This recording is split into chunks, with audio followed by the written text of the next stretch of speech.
Hello viewers, this is Ethiopian Reporter Digital Media News and I'm Nazanna Buzalem. Here are the headlines. Gambela region accuses Gambela Liberation Front of recent attacks. Council calls for dialogue. Government lifts tax on food items. Restructuring underway to make new government. Proceeding to the details. The Gambela regional state accused the Gambela People's Justice, Peace and Development Democratic Movement, which recently rebranded itself as the Gambela Liberation Front GLF, of recent attacks in the region that killed 5 people. Umod Ujulu, administrator of the Gambela regional state, told the reporter that the movement's defeat in the general election that took place back in June was the cause of last week's attacks in the region.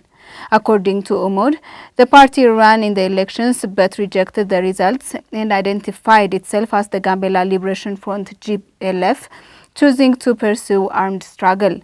Umod further said that the party is carrying out various destructive activities in collaboration with groups such as Tigray People's Liberation Front and OLA Shani, which are designated as terrorist organizations by the Ethiopian parliament.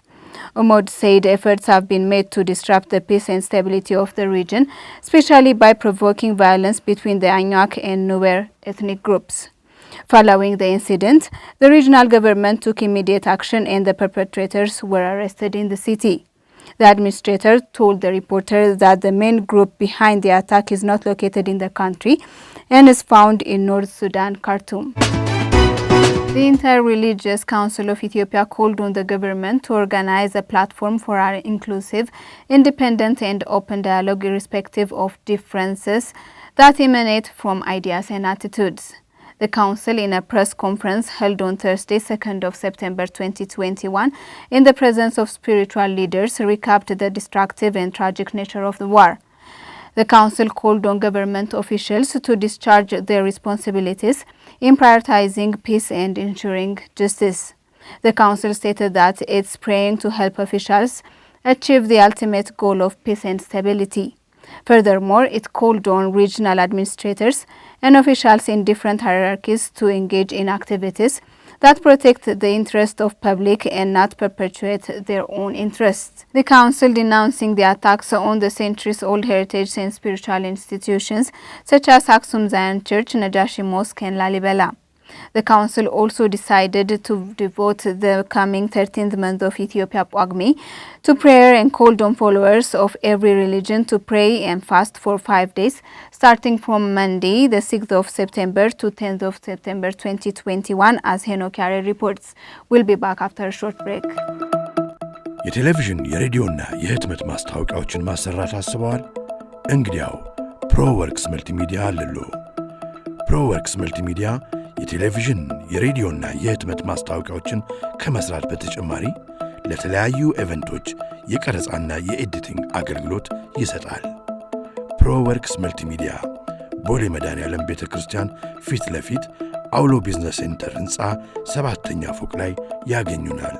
ለተጨማሪ መረጃ በስክሪኑ ላይ በሚታዩት የስልክ ቁጥሮች ይደውሉልን። ፕሮወርክስ መልቲሚዲያ። We're back from the break and proceeding to the news. In an effort to curb and control the rising inflation and enhance the purchasing capacity of the public, the government removed the tax levied on basic commodities such as wheat, edible oil, sugar, rice as of 3rd of September 2021. The value-added tax VAT that has been levied on items such as pasta, macaroni and eggs is also exempted. Dr. Eyob Takalin, State Minister of Finance, in a press conference held on Friday, 3rd of September 2021, announced that food items have been exempted from tax and VAT. Eyob highlighted that tax exemptions alone cannot alleviate the inflation in the country.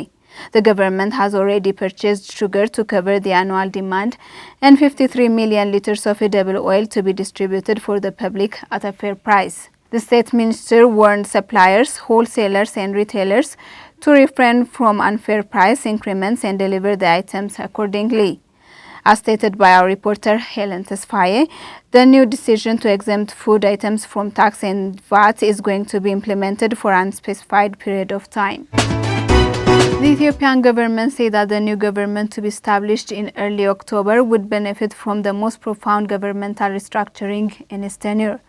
State Minister of Finance Dr. Eyob Tekkaling and Foreign Press Secretary for the Office of the Prime Minister Bilene Siyum conducted a joint weekly press conference on Thursday. During the press conference, Dr. Eyob said the forthcoming government structure would fundamentally address market structure issued by clarifying the mandate of institutions and strengthening regulatory capacity.